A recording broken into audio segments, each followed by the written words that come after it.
Hey guys, it's Bella and welcome back to my channel. So today I'm doing another day of my 12 days of Christmas. If you are enjoying these, please make sure to give this video a thumbs up. Don't forget to subscribe and hit the notification bell on my channel so that you don't miss any.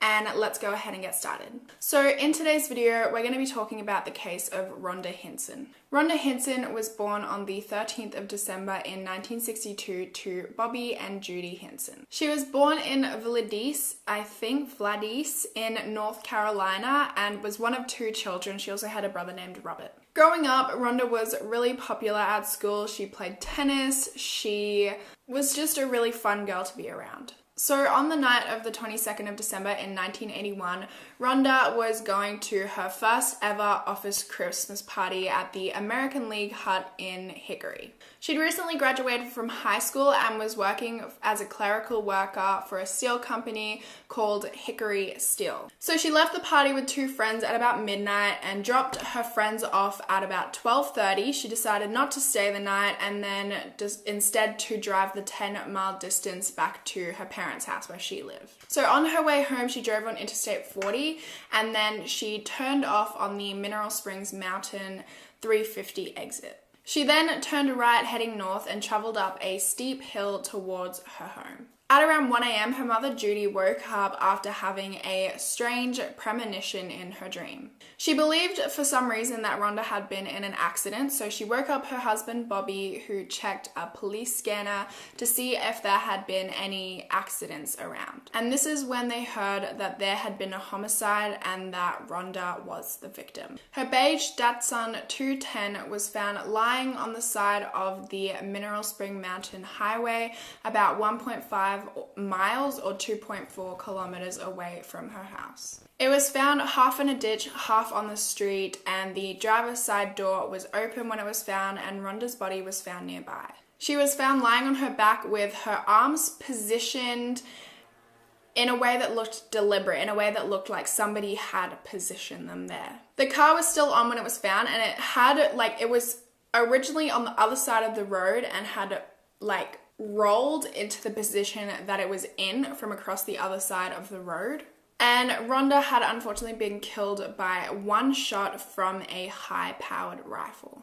The bullet had penetrated through the trunk of her car, the back of her seat, and then into her lung and her heart. So at first, obviously, this kind of looked like either a random murder or an accident. But there were just too many things around the scene that just made it look like it was deliberate. I mean, first of all, why was she outside of the car? She was shot inside the car and then she was found with the door open. She was found a little bit away from her car and it looked like somebody had not only pulled her out of her car but deliberately positioned her arms to the position she was found in. So this obviously kind of pointed it to be a little bit more than just a random act. Now, on top of this, Rhonda had been acting extremely weird for the few weeks leading up to her murder. She was usually super comfortable driving alone, but in the weeks leading up to her death, she constantly asked her dad to come with her everywhere. Like, she didn't want to drive alone. If she was just doing a trip into town, she would always get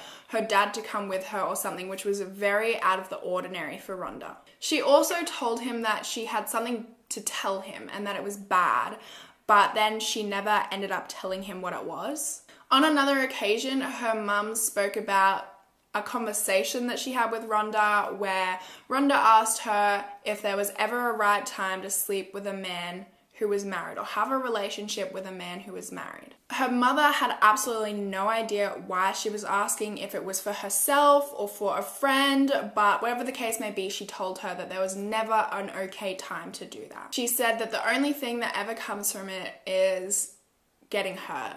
Rhonda was also suffering from insomnia in the few weeks leading up to her murder, and she would randomly have showers in the middle of the night, and when her mother asked about it, she said it was just because she felt really dirty. And according to police, this behavior is not unusual for someone who had been sexually abused, so police thought that either she had been sexually assaulted, that she was being stalked, or that she was under some sort of pressure. Rhonda's boyfriend at the time also said in a local newspaper that he didn't want her to go to the party that night.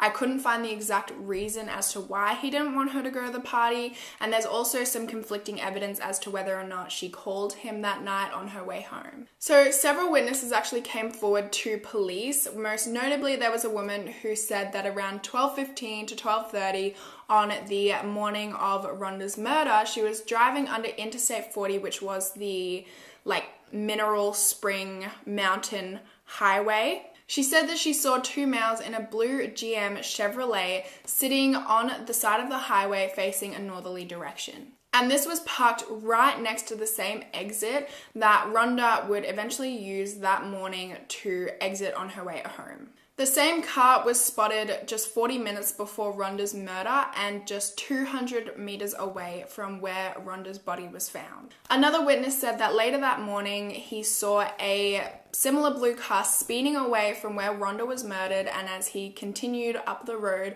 he saw Rhonda's car in the same spot that her body was later found. The witness also said that he saw Rhonda inside the car slumped over the steering wheel, and he saw an unidentified man standing at the driver's door. He didn't honestly really get a good look at the man, and he didn't pay too much attention because at the time he just thought they were a drunk couple or something, so he didn't think that it was really that out of the ordinary. Now, this same witness actually agreed to go under hypnosis to get any information that he maybe saw but didn't, or he saw subconsciously but couldn't actually remember. While under hypnosis, he said that the car was a 70s blue Chevelle and it had a messed up bumper. He also said that the man standing at the car was a white male with brown hair, a medium build, and that he was between 5'10" and 6 foot. He also recalled seeing another car parked just down the road from where Rhonda's vehicle was found, and it was either a dark blue or black Trans Am. Investigators also found several prints on Rhonda's driver's side door. They entered them into the national database, but they didn't come back with any matches. Since then, investigators have questioned hundreds of different suspects and people in relation to this case. They brought in psychics, they used polygraphs on several different witnesses, but nothing more ever came of it, and there has been no more information. On January of 1982, Governor James B. Hunt offered a $5,000 reward for any information in regards to Rhonda's killer. The town of Valdez also offered up a $5,000 reward. The total reward for any information on Rhonda's killer ended up at $20,000 with some help from the Morganton Burke Crime Stoppers and also private donations, but even with this incentive, there was still no more information ever found. Okay, so let's talk about a few theories. Now, the first theory is that the killer was a jealous lover. So as I mentioned earlier, Rhonda did ask her mother if there was ever an okay time to be or start a relationship with a married man, which is kind of a weird question to ask, in my opinion. First of all, it's a weird question to ask for your friends because you know that it's not okay.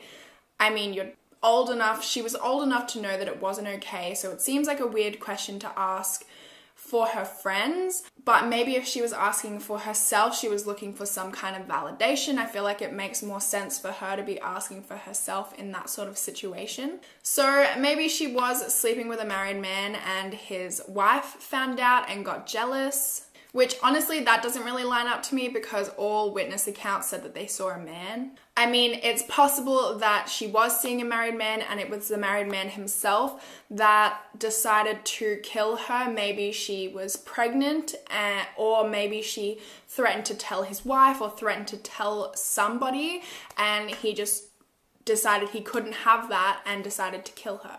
It's also possible that her boyfriend found out and got jealous and in some sort of jealous rage shot her. His alibi has never been released. Information about whether or not he or his family owned a similar rifle to the one that was used to shoot Rhonda has never been released. So I don't know, whatever the case may be, jealousy I've seen in previous cases can make people do crazy things. So The boyfriend was cleared, and I really couldn't find a lot of information on him, so I really don't know what the situation is there. But in regards to the theory with the married man, maybe the wife hired a hit person, or maybe it was the married man himself.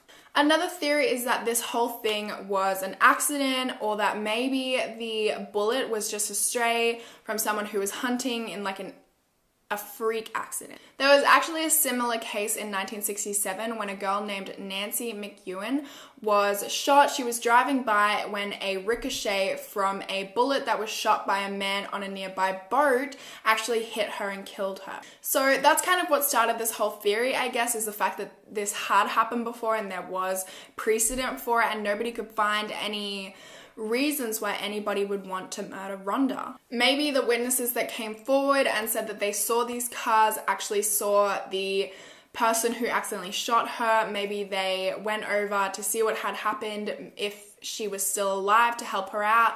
But once they found out that she was dead, they decided to flee the scene because they didn't want to get in trouble.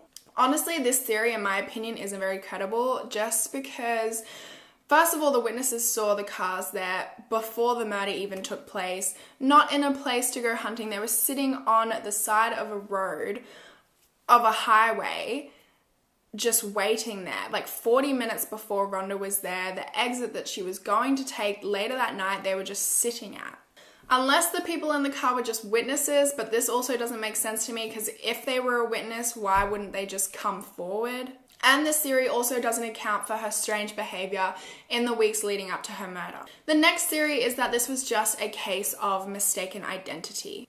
Now, obviously, as witnesses said, there was a car with two men in it right near where the murder took place. And there was also another car a little bit down from where the murder took place as well. So some people saw this as maybe some sort of organized hit. So maybe she was mistaken for somebody else in the dark as she passed them.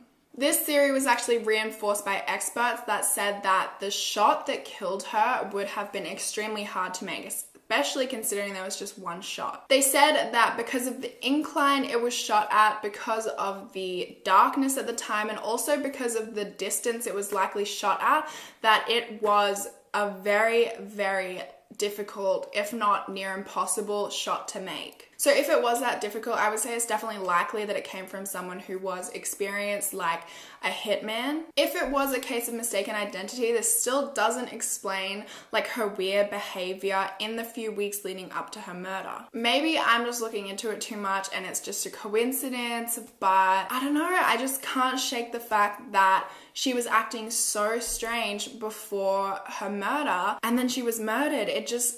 I feel personally like there has to be some sort of foul play deliberately on Rhonda, because it just seems like too much of a coincidence to me. I also think if it was this hitman, it could have been from a jealous boyfriend, person she was seeing, or wife of person she was seeing. Now, the last theory that we're going to talk about is that she was killed when she stopped to help someone on the side of the road.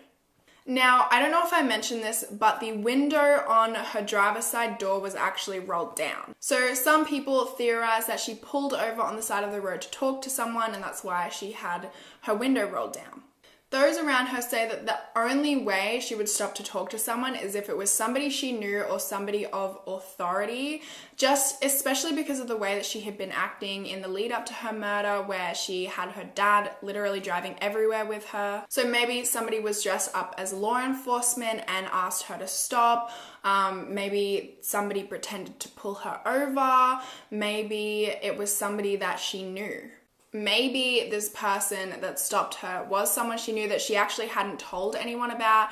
Maybe the reason she was acting weird is because she was involved in drugs. I hadn't seen anything at all relating to that theory, but you know, it's always a possibility, especially considering her different behavior. Police also, as I mentioned, thought that maybe she was being stalked, so maybe it was her stalker that dressed up as a police officer, or maybe she knew her stalker and they got her to pull over, or somehow this person got her to pull over. And I also think the stalking makes sense considering she was making her dad go everywhere with her. Maybe that was because, you know, this person was following her and she was scared. Maybe that's why she was having these showers, because she felt dirty that this person was following her. Maybe they had sexually assaulted her previously. And that is everything for this case. I would love to know if you guys have any other theories, if there's any other information that I may have missed, and I would love to hear your thoughts on this case in the comments down below, and hopefully I will see you guys in my next video. Bye!